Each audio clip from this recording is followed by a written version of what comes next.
அன்பார்ந்த நேயர்களே, யார் இவர் நிகழ்ச்சிக்கு உங்களை வரவேற்பதில் மிக்க மகிழ்ச்சி அடைகிறேன். உண்மையான தெய்வத்தை அநேகர் ஏற்றுக்கொள்வதில்லை. 1ஆம் நூற்றாண்டில் நடந்த ஒரு சம்பவத்திலிருந்து எவ்விதமாக அநேகர் உண்மையான தெய்வத்தை ஏற்றுக்கொள்ளாமல் இருந்தார்கள் என்றும் அதன் காரணங்களையும் நமக்கு விவரிக்கின்றார். இந்த காரியங்கள் நம்முடைய வாழ்க்கையிலே இருக்குமானால் நாமும் உண்மையான தெய்வத்தை அறிந்து கொள்ள இவைகள் தடைகளாய் இருக்கும் என்பதை பரிசுத்த வேதாகமத்திலிருந்து நமக்கு விளக்க வருகிறார் பாஸ்டர் பால்ராஜ் அவர்கள். நண்பர்களே, ஆண்டவர் இயேசு கிறிஸ்துவின் நாமத்தில் உங்களுக்கு என்னுடைய அன்பின் வாழ்த்துக்கள். இந்த நிகழ்ச்சியின் மூலமாய் மறுபடியும் உங்களை சந்திப்பதிலே நாங்கள் மகிழ்ச்சி அடைகிறோம். தொடர்ந்து கடவுளுடைய வார்த்தைகளை இந்த நிகழ்ச்சிகளின் மூலமாக நாங்கள் உங்களோடு கூட பகிர்ந்து வருகின்றோம். கடவுள் யார், அவர் எப்படிப்பட்டவர், அவரை எப்படி நாம் சரியான விதத்தில் புரிந்து கொள்வது போன்ற விஷயங்களை தொடர்ந்து நீங்கள் இந்த நிகழ்ச்சிகளை கவனித்து கொண்டு வருவீர்களானால் அதை நீங்கள் தெளிவாக புரிந்து கொள்ள முடியும். பலர் இந்த உலகத்தில் உண்மையான கடவுளை கண்டுபிடிப்பதிலே அவர்கள் தடுமாற்றம் உடையவர்களாக இருக்கிறார்கள். இந்த தடுமாற்றம் எந்த விதங்களில் வருகிறது என்று நீங்கள் பார்ப்பீர்களே என்றால், அவர்களுடைய வாழ்க்கையில் சிலர் அறியாமல் இருப்பார்கள். ஒரு விஷயத்தை பற்றி அறியாமல் இருந்து ஒரு காரியத்தை தெரியாமல் இருப்பது என்பது அதை நாம் ஏற்றுக்கொள்ள முடியும். ஆனால் அறிந்தும் ஒருவேளை நாம் உணராமல் நாம் ஒரு காரியத்தை எதிர்க்கிறோம் என்றால் அதில் நம்முடைய பிடிவாதம் அல்லது நம்முடைய மாம்சீக உணர்வுகள் அதில் பலமாக வேலை செய்கிறது என்பதுதான் அர்த்தம். ஒருவேளை அப்படிப்பட்ட ஒரு பிடிவாதம் நம்முடைய சிந்தனையிலே ஒரு முரண்பாடுகள் இருக்கும்போது நமக்கு கடவுளை பற்றி அறிந்து கொள்ளுகிற அந்த வாய்ப்பும் அந்த ஆசீர்வாதங்களும் நம்மை விட்டு போய்விடுகிறது. எல்லா காலங்களிலும் இப்படி கடவுளுடைய எதிர்ப்பாளர்கள் உலகத்தில் இருந்து கொண்டே தான் இருக்கிறார்கள். அதில் ஒரு கூட்டத்தை பற்றி தான் நான் இன்றைக்கு உங்களோடு கூட பகிர்ந்து கொள்ளப் போகிறேன். என்ன விஷயங்கள் உண்மையான கடவுளை நான் அறிந்து கொள்வதற்கு என் வாழ்க்கையிலே தடையாயிருக்கிறது என்பதை நாம் தியானம் செய்ய போகிறோம். ஒருவேளை இந்த நிகழ்ச்சியை நீங்கள் பார்த்து கொண்டிருக்கும்போது உங்களுக்குள்ளே நான் சொல்லுகிற காரியங்கள் உங்களுக்குள் இருக்கிறதா என்று பாருங்கள். ஒருவேளை அது உங்களுக்குள்ளே இருக்குமானால் நீங்களும் அப்படிப்பட்ட மனிதர்கள்தான். இதில் நஷ்டத்தை அடைய போவது கடவுள் அல்ல, நாம் தான். வேதாகமத்தில் அப்போஸ்தலர் என்கிற ஒரு புத்தகம் உண்டு. புதிய ஏற்பாட்டில் அப்போஸ்தலர் என்கிற புத்தகத்தில் 14ஆம் அதிகாரத்தில் ஒரு சில விஷயங்களை உங்களுடைய சிந்தனைக்கு நான் கொண்டு வருகிறேன். இந்த அப்போஸ்தலர் 14ஆம் அதிகாரத்தில் ஒரு முக்கியமான ஒரு ஊழியர், புதிய ஏற்பாட்டிலே இயேசு கிறிஸ்துவினுடைய சீஷனாக மாறின ஒரு உண்மையான மனிதனை பற்றி நாம் அங்கே வாசிக்கிறோம். அவர்தான் பவுல் என்கிற கடவுளுடைய மனிதர். ஒருவேளை நீங்கள் அந்த பெயரை அடிக்கடி கேள்விப்பட்டிருக்கலாம். கிறிஸ்தவ வட்டாரத்தில் அது அதிக பிரபலமான ஒரு பெயர். இந்த பவுல் என்கிற கடவுளுடைய மனிதர் இந்த உலகத்தில் வாழ்ந்த நாட்களிலே ஒரு காலகட்டத்தில் அவர் மிக பிடிவாதமாக மூர்க்கத்தனமாக கிறிஸ்தவத்தை அவர் எதிர்த்தவர். ஆனால் ஒரு காலகட்டம் வந்தபோது கடவுள் அவரை சந்தித்தார், ஆண்டவர் அவரோடு பேசினார். எனவே அவருடைய வாழ்க்கையில் ஒரு பெரிய மாற்றம் நிகழ்ந்தது. அந்த மாற்றத்திற்கு பிறகு கடவுளுடைய அருள் செய்தியை அந்த நாட்களில் இருக்கிற உலகத்தில் பல பகுதிகளில் சென்று கடவுளுடைய வார்த்தையை சொன்ன ஒரு கடவுளுடைய மனிதர். அவருடைய வாழ்க்கையில் பல இக்கட்டான மோசமான அனுபவங்களை எல்லாம் அவர் கடந்து வர வேண்டி இருந்தது. அதையெல்லாம் நீங்கள் வேதாகமத்திலே வாசிக்கலாம். இப்போ இந்த 14ஆம் அதிகாரத்திலே கூட அவருக்கு ஒரு மோசமான அனுபவம் ஏற்பட்டது. நீங்கள் 21வது வசனத்தில் நீங்கள் பார்ப்பீர்களானால், ஒரு கூட்டம் மக்கள் அந்த நாட்களிலே அவர் போய் இயேசு கிறிஸ்துவின் நற்செய்தியை சொன்ன இடத்துல அவரை பிடிக்காதவர்கள் அவர் மேல் கல்லெறிந்து அவரை நாயை போல கல்லால் அடித்து அவர் மயங்கின நிலையிலே அவர் மரித்து போனார் என்று நினைத்து ஊருக்கு வெளியிலே இழுத்து கொண்டு போய் போட்டு விட்டார்கள். ஆனால் கடவுள் தம்முடைய பலத்தை அவருக்கு அனுப்பி அவர் திரும்பவும் எழுந்து அவர் தம்முடைய பணியை செய்வதற்கு கடவுள் அவர்களை பயன்படுத்தினார். அதை கண்ட மக்கள் ஆச்சரியப்பட்டு போனார்கள். இப்படி எல்லா காலகட்டங்களிலும் இந்த சூழ்நிலைகள் நம்முடைய வாழ்க்கையில் இருந்து கொண்டே தான் இருக்கிறது. ஆனால் இதில் நீங்கள் மிக கவனமாய் கவனிக்க வேண்டிய காரியம் என்னவென்றால், நஷ்டம் கடவுளுக்கல்ல, நஷ்டம் எனக்கு தான். அப்படியானால் கொஞ்சம் மனம் திறந்து ஆண்டவருடைய வார்த்தை என்ன சொல்லுகிறது என்பதை நான் கவனிப்பேனே என்றால் நான் என்னுடைய வாழ்க்கையில் ஆசீர்வதிக்கப்பட முடியும். முதலாவது, அன்றைக்கு இருந்த முதல் பிரச்சனை என்ன? நீங்கள் இந்த 14ஆம் அதிகாரத்தில் 2வது வசனத்தில் முதல் வசனத்தின் பாதி பகுதியிலும் 2வது வசனத்திலும் நீங்கள் என்ன பார்க்கிறீர்கள் என்றால், அன்றைக்கு அவர் பிரசங்கித்த பகுதிகளிலே யூதர்கள் நிறைய பேர் இருந்தார்கள், கிரேக்கர்கள் நிறைய பேர் இருந்தார்கள். கிரேக்க இனத்தை சார்ந்தவர்கள், யூத இனத்தை சார்ந்தவர்கள். அவர்கள் கடவுளுடைய வார்த்தையை கேட்டபோது அநேகர் உண்மையான கடவுளாக இயேசுவை அவர்கள் உள்ளத்திலே ஏற்றுக்கொண்டார்கள். எப்படி ஏற்றுக்கொள்ளுதல் என்றால், என்ன நம்பிக்கை அவர்களுக்கு வந்தது? ஒருவேளை நாங்கள் நம்புகிற பல நம்பிக்கைகளிலே இதுவும் ஒரு நம்பிக்கை என்று அவர்கள் ஏற்றுக்கொள்ளவில்லை. அதையே தங்களுடைய முழு நம்பிக்கையாக ஏற்றுக்கொண்டார்கள். நீங்கள் அந்த 1வது வசனத்தில் படிக்கிறீங்க, யூதரிலும் கிரேக்கரிலும் திரளான ஜனங்கள் விசுவாசிக்கத்தக்கதாக பிரசங்கித்தார்கள். அவர்கள் கடவுளை விசுவாசித்தார்கள். எப்படி விசுவாசித்தார்கள்? என்ன விசுவாசித்தார்கள்? இயேசு கிறிஸ்து எங்களுடைய இரட்சகர். கடவுளாய் இருந்த அவர் மனிதனுக்காக உலகத்திலே வந்து மனிதனுடைய பாவங்களுக்காக சிலுவையிலே இரத்தம் சிந்தி மரித்து 3ஆம் நாள் உயிர்த்தெழுந்தார். அவர் இன்றைக்கும் உயிரோடு இருக்கிறார். அவரை நம்புகிறவர்கள் வாழ்க்கையிலே பாவ மன்னிப்பை அவர்கள் பெற்றுக்கொள்வார்கள். அது மாத்திரமல்ல, பரிசுத்தமான வாழ்க்கையை அவர்கள் வாழ முடியும். ஒரு நாள் கடவுளோடு பரலோக ராஜ்யத்திலே அவர்கள் சந்தோஷமாய் சதா காலங்களிலும் வாழ முடியும். இதைத்தான் அவர்கள் சொன்னார்கள். இதை அவர்கள் ஏற்றுக்கொண்டார்கள். ஆனால் ஏற்றுக்கொள்ள விரும்பாத மக்கள் அவர்கள் தங்கள் வாழ்க்கையில் எப்படி உணர்வற்றவர்களாய் இருந்தார்கள்? என்ன விஷயம் அவர்களுக்கு கடவுளிடத்தில் வருவதற்கு, உண்மையான நற்செய்தியை கேட்பதற்கு தடையாய் இருந்தது என்பதை நீங்கள் பார்ப்பீர்களானால், இந்த 2வது வசனத்தில் நாம் இப்படி வாசிக்கிறோம், விசுவாசியாத யூதர்கள் சகோதரருக்கு விரோதமாக அவர்கள் புறஜாதியாருடைய மனதை எழுப்பிவிட்டு பகை உண்டாக்கினார்கள் என்று வாசிக்கிறோம். ஒரு பகை உணர்வோடு கூட கடவுளுடைய செய்தியை கேட்டல், பகை உணர்வை தூண்டிவிடுதல், இதுதான் அங்கே நடந்த ஒரு வேதனையான அனுபவம்.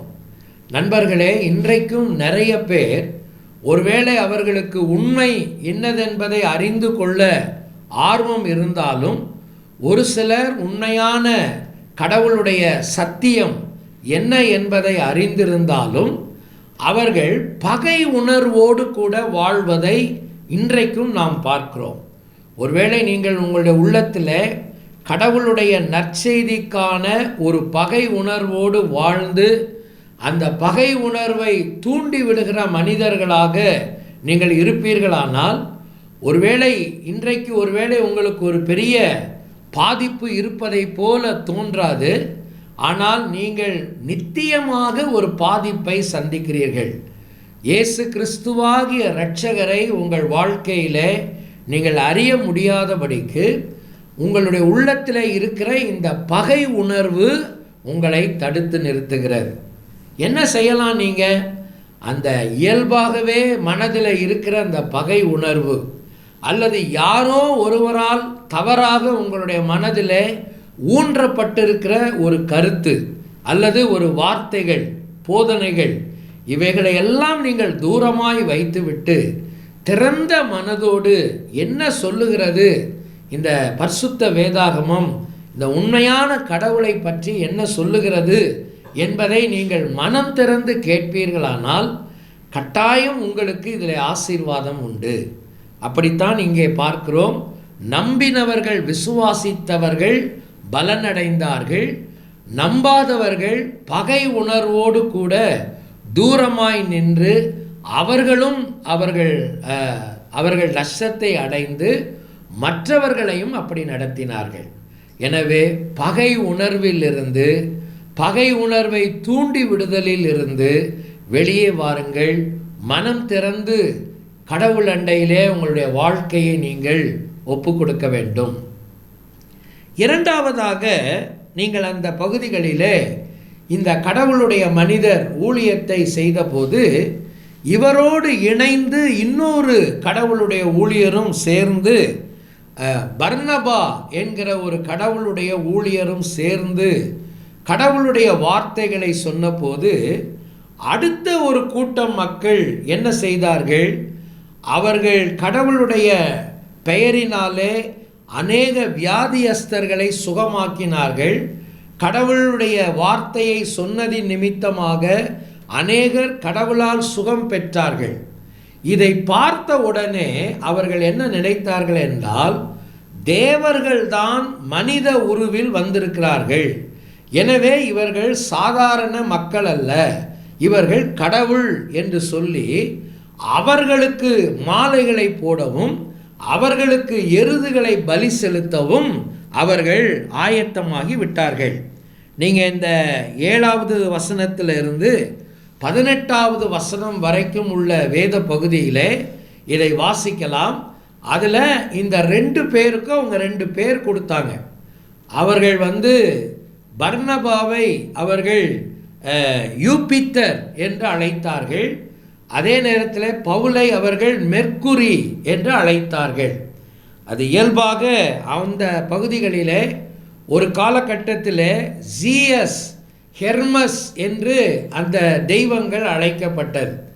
அதை ரோமர்கள் இந்த யூபித்தர், ஜூபித்தர் என்று அந்த மெர்க்குரி என்றும் அவர்கள் அதை மனதில் அவர்கள் அப்படித்தான் புரிந்திருந்தார்கள். ஒரு காலகட்டத்தில் இந்த தெய்வங்கள் அவர்களுடைய பகுதியை சந்தித்ததாகவும் யாரும் அவர்களை ஏற்றுக்கொள்ளாததினாலே அவர்கள் அங்கிருக்கிற மக்களையெல்லாம் அழித்து போட்டதாகவும் அவர்கள் ஒரு புனைக்கதையை நம்பிக்கொண்டிருந்தார்கள். இப்போ அவங்க என்ன நினச்சாங்கன்னா, அந்த கடவுள்கள் தான் 2 பேர் இங்கே வந்திருக்கிறாங்க, இப்போ இவங்க சொல்கிறத நம்ம கேட்கலன்னு சொன்னால் மறுபடியும் நம்மை அழிவுக்குள்ளாக்கி விடுவார்களோ என்று பயந்துதான் உடனடியாக அவர்கள் தெய்வங்களாக்க அவர்கள் துணிந்து விட்டார்கள். இவங்க 2 பேரும் சத்தம் போட்டு சொன்னாங்க, மனிதர்களே, நாங்கள் சொல்லுகிறதை கொஞ்சம் கேளுங்கள். நான் அந்த வார்த்தையை வாசிக்கிறேன், கவனிங்க. 15வது வசனத்தில், மனுஷரே ஏன் இப்படி செய்கிறீர்கள்? நாங்களும் உங்களைப் போல பாடுள்ள மனுஷர் தானே. நீங்கள் இந்த வீணான வாழ்க்கையை விட்டுவிட்டு கடவுளுடைய அன்புக்குள் வர வேண்டும் என்று சொல்லி அவர்களை உண்மையான வார்த்தைக்கு அழைத்தார்கள். இப்போ அப்படி சொல்லி அவங்க யாரும் கேட்ட மாதிரி தெரியல. அவங்க சொல்கிறதே அவங்க காதில் வாங்கலை. அவர்கள் இந்த பவுல் என்ற கடவுளுடைய மனிதரையும் பர்னபாவையும் கடவுளாகவே சித்தரித்து அவர்களுக்கு அவர்கள் பலி செலுத்தவும் அவர்களை வணங்கவும் வேண்டிய ஏற்பாடுகளை பலமாக செய்து கொண்டே இருந்தார்கள். அதை மிக வலுக்கட்டாயமாக அவர்கள் தடுத்து நிறுத்திவிட்டு அந்த இடத்தை விட்டு வெளியே வந்தார்கள். ரெண்டாவது பிரச்சனை என்ன? இன்னைக்கு பலர் கடவுள் பக்கமாய் வருவதற்கு என்ன விஷயம் தடையாய் இருக்கிறது? பவுலும் பர்னபாவும் இரட்சகராகிய இயேசுவை பற்றி சொன்ன போதிலும் அவர்களுக்கு அது மனதில் நிற்கவில்லை. ஆனால் ஒரு மனிதர்களை கடவுளாக்குவதிலே அவர்கள் தீவிரமாய் இருந்தார்கள். நண்பர்களே, இன்றைக்கும் நடக்கிற ஒரு பெரிய வஞ்சகம் என்னவென்றால், நம்மை சுற்றி இருக்கிற பல மனிதர்களை நாம் மனிதர்களாக பார்க்காமல் அவர்களை தெய்வத்தின் ஸ்தானத்திற்கு நாம் உயர்த்தி விட்டோம். மனிதர்களை தெய்வங்கள் ஆக்குகிற அபாயம்தான் உண்மையான கடவுளை விட்டு நம்மை தூரமாக்குகிறது. மனிதர்களை மனிதர்களாக பாருங்கள். அவர்கள் எவ்வளவு நல்லவர்களாக, வல்லவர்களாக, ஞானம் உள்ளவர்களாக இருந்தாலும் அதற்குரிய கனத்தை மாத்திரம் அவர்களுக்கு நீங்கள் கொடுக்கலாம். ஆனால் அவர்களை நீங்கள் தெய்வங்கள் ஆக்க வேண்டிய அவசியம் இல்லை. எப்பொழுது சிருஷ்டிக்கப்பட்ட மனிதன் தெய்வமாக மாறுகிறானோ அப்பொழுது சிருஷ்டித்த கடவுளை நாம் தூரமாய் எறிந்து விடுகிறோம் என்று அர்த்தம். அதைத்தான் பவுலும் பர்னபா என்கிற மனிதரும் மிகுந்த சத்தமிட்டு அவர்களுக்கு சொன்னார்கள். நண்பர்களே, ஒருவேளை நீங்கள் இப்படிப்பட்ட இழுப்புகளிலே, கவர்ச்சிகளிலே நீங்கள் சிக்கி கொண்டிருக்கிறீர்களா? எத்தனை பேர் எத்தனை இடங்களுக்கு நாம் அலைகிறோம். சில முக்கியமான புண்ணியமான மனிதர்களை நாம் தேடிக்கொண்டு அலைகிறோம். அவர்களை நாம் தெய்வங்கள் ஆக்கிவிட்டோம். அவர்கள் மூலமாய்த்தான் நாம் ஆசீர்வதிக்கப்பட முடியும் என்று நாம் நம்புகிறோம். ஆனால் வேதம் சொல்லுகிறது, மனிதன் பாவியானவன். எந்த மனிதனும் கடவுளுக்கு முன்பாக பரிசுத்தவான் அல்ல. கடவுள் ஒருவர்தான் பரிசுத்தம் உள்ளவர்.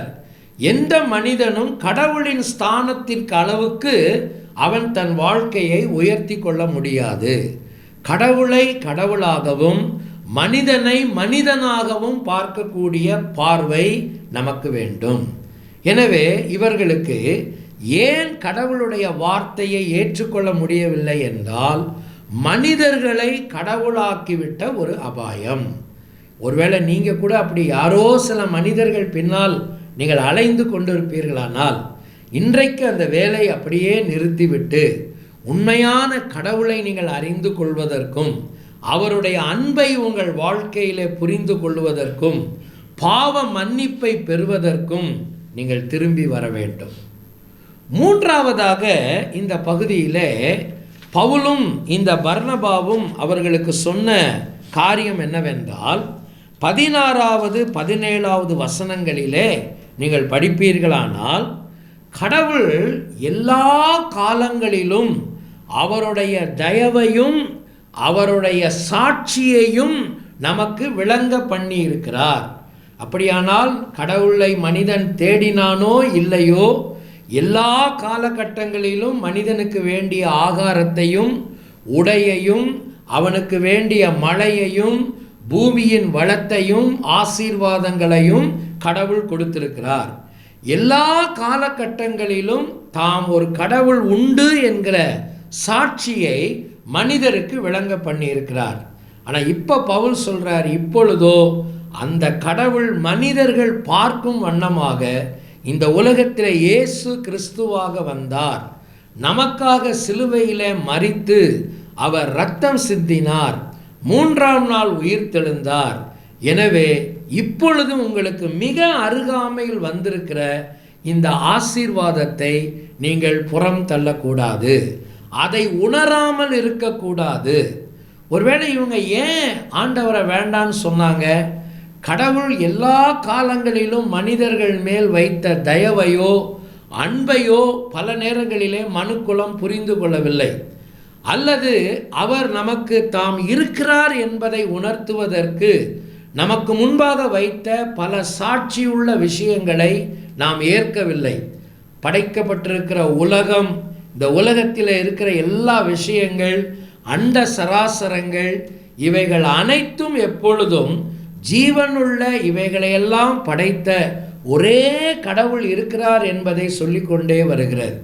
இப்போ பவுல் என்ன சொல்கிறாருன்னா, அந்த கடவுள் காணக்கூடாதவராய் இருந்த கடவுள் காணும் விதத்திலே மனிதனாய் உலகத்திலே வந்து இயேசு என்னும் இரட்சகராக உலகத்திலே வெளிப்பட்டார் என்று அவர் சொல்லுகிறார். எனவே இதை நீ உணராமல் இருப்பாயானால் உன்னுடைய வாழ்க்கையிலே கடவுளுக்கும் அவருடைய வார்த்தைக்கும் தூரமாயிருப்பாய். இதுதான் இந்த 3 விஷயங்கள். ஏன் நான் உண்மையான கடவுளின் பக்கத்தில் வர முடியவில்லை? ஒன்று, இயல்பாகவே எனக்குள் வளர்ந்திருக்கிற ஒரு பகை உணர்வு, விஷயத்தை தெரிந்து கொள்ளாமலேயே ஒன்றின் மேல் நான் வைத்திருக்கிற கசப்பு, யாரோ ஒருவர் என் மனதில் விதைத்திருக்கிற ஒரு தவறான செய்தி, பகை உணர்வு.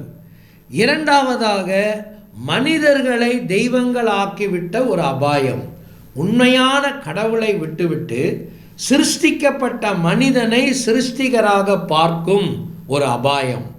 மூன்றாவதாக, கடவுளின் தயவையும் சாட்சியையும் நாம் வேண்டுமென்றே புறம் தள்ளுகிற வாழ்க்கை. நண்பர்களே, நீங்கள் கொஞ்சம் யோசிப்பீங்களா? உங்கள் வாழ்க்கையை ஆண்டவரிடத்தில் நீங்கள் கொண்டு வருவீங்களா? சொல்லுங்கள், ஆண்டவரே, என்னுடைய மனதில் இருக்கிற எல்லா பகை உணர்வுகள் அல்லது மனிதர்களை தெய்வங்களாக்கிவிட்ட அபாயங்கள், உம்முடைய தயவையும் சாட்சியும் நாங்கள் உணராதிருந்த காலங்களை எங்களுக்கு மன்னியும். உம்முடைய இரட்சகராகிய இயேசுவை நான் கடவுளாக ஏற்றுக்கொள்கிறேன். எனக்காக அவர் சிலுவையிலே மரித்து உயிர் தெழுந்தவர் என்று நான் நம்புகிறேன். என் வாழ்க்கையை அவருக்கு ஒப்புக் கொடுக்கிறேன் என்று நீங்கள் சொல்வீர்களா? இதை நீங்கள் செய்வீர்களானால் நிச்சயமாய் இந்த கடவுள் உங்களை ஆசீர்வதிப்பார். அந்த இயேசு கிறிஸ்துவின் அன்பினால் நீங்கள் நிறையப்படுவீர்கள். வாழ்க்கையின் ஆசீர்வாதங்களை அனுபவிப்பீர்கள். நீங்கள் இயேசுவின் அன்பையும் பாவ மன்னிப்பையும் நித்திய ஜீவனையும் பெற்றுக்கொள்ள வேண்டுமானால் அவரே உங்கள் பாவத்திற்காக தேவன் அருளிய பலி என உணர்ந்து விசுவாசத்துடன் அவரை உங்கள் வாழ்க்கையில் ஏற்றுக்கொள்ளுங்கள். இது உங்கள் இருதயத்தின் வாஞ்சியை வெளிப்படுத்துமானால் இந்த விசுவாச ஜெபத்தை இப்பொழுதே ஜெபியுங்கள். அப்பொழுது அவர் உங்கள் வாழ்க்கையில் வருவார். இது ஒரு ஜெபத்தின் மாதிரி. முதலில் நான் சொல்கிறேன். ஆண்டவராகிய இயேசுவே, நீர் எனக்கு தேவை. என் பாவத்திற்காக நீ சிலுவையில் மரித்ததுக்கு நன்றி. என் வாழ்க்கையின் கதவை நான் திறந்து உம்மை என் இரட்சகராகவும் ஆண்டவராகவும் ஏற்றுக்கொள்கிறேன். என் வாழ்க்கையை நீர் ஆட்கொண்டு நான் எப்படிப்பட்டவனாக இருக்க நீர் விரும்புகிறீரோ அப்படியாக என்னை மாற்றும். ஆமேன். இந்த ஜெபம் உங்கள் உள்ளத்தின் விருப்பத்தை வெளிப்படுத்துமானால் இப்பொழுதே நீங்கள் இருக்கும் இடத்தில் இந்த ஜெபத்தை ஜெபியுங்கள். நான் இந்த ஜெபத்தை ஒவ்வொரு வாக்கியமாக சொல்லும்போது நீங்களும் அமைதியாக சொல்லுங்கள். ஆண்டவராகிய இயேசுவே, நீர் எனக்கு தேவை. என் பாவத்திற்காக நீ சிலுவையில் மரித்ததுக்கு நன்றி. என் வாழ்க்கையின் கதவை நான் திறந்து உம்மை என் இரட்சகராகவும் ஆண்டவராகவும் ஏற்றுக்கொள்கிறேன். என் வாழ்க்கையை நீர் ஆட்கொண்டு நான் எப்படிப்பட்டவனாக இருக்க நீர் விரும்புகிறீரோ அப்படியாக என்னை மாற்றும். ஆமேன். இப்பொழுது நீங்கள் இந்த விசுவாச ஜெபத்தை ஜெபித்துள்ளீர்கள். இயேசு கிறிஸ்துவை உங்கள் வாழ்க்கையில் வரும்படி அழைத்திருக்கிறீர்கள். அவரை வேண்டிக் கொள்ளும்போது அவர் வருவதாக வாக்களித்துள்ளதால் அவர் வாக்களித்தபடியே வந்துள்ளார் என்பதை நிச்சயமாய் அறிந்து கொள்ளுங்கள். மேலும் உங்கள் பாவங்கள் மன்னிக்கப்பட்டது என்றும் நீங்கள் தேவனுடைய பிள்ளையாகி நித்திய ஜீவனை பெற்றுக்கொண்டீர்கள் எனவும் உறுதி கொள்ளுங்கள். அன்பின் தகப்பனே, இந்த நல்ல நிகழ்ச்சிக்காக நாங்கள் உம்மை துதிக்கிறோம். நீர் எங்களோடு கூட பேசினீர். உம்மை நிராகரிப்பதற்கு நாங்கள் வாழ்க்கையிலே செய்கிற தவறுகள் என்ன என்பதை இன்றைக்கும் நாங்கள் ஒரு 3 காரியங்களை பார்த்தோம். எந்த இடத்திலாவது இந்த இடத்திலே நாங்கள் தவறு செய்து கொண்டிருக்கிறோம் என்றால் எங்களை உணர்த்தும், உம் பக்கமாய் திரும்பும் கிருபையை தாரும். இயேசு கிறிஸ்துவின் நாமத்தில் வேண்டிக் கொள்ளுகிறோம் நல்ல பிதாவே, ஆமேன். மனிதர் எவர்க்கும் ஒரே சுவிசேஷம், பரலோகம் தந்த ஒரே விசேஷம், மனிதர் எவர்க்கும் ஒரே சுவிசேஷம். பரலோகம் தந்த ஒரே விசேஷம், பாவ மன்னிப்பு தரும் சுவிசேஷம். தெய்வம் பலியாக வந்த விசேஷம், பாவ மன்னிப்பு தரும் சுவிசேஷம். தெய்வம் பலியாக வந்த விசேஷம். இயேசுவே அந்த நற்சுவிசேஷம், ஏற்றுக்கொள் உனக்கு உகந்த விசேஷம். மனிதர் எவர்க்கும் ஒரே சுவிசேஷம், பரலோகம் தந்த ஒரே விசேஷம்.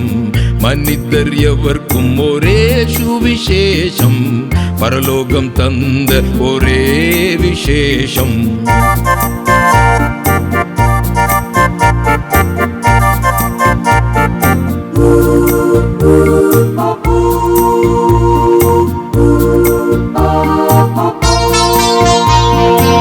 சுத்த இருதயம் தரும் சுவிசேஷம், தெய்வம் தொடர்பு வழங்கும் விசேஷம். சுத்த இருதயம் தரும் சுவிசேஷம், தெய்வம் தொடர்பு வழங்கும் விசேஷம். சுவைக்க சுவைக்க நற்சுவிசேஷம், ஏற்றுக்கொள் உனக்கு உகந்த விசேஷம். மனிதர் எவர்க்கும் ஒரே சுவிசேஷம், பரலோகம் தந்த ஒரே விசேஷம். மனிதர் எவர்க்கும் ஒரே சுவிசேஷம், பரலோகம் தந்த ஒரே விசேஷம்.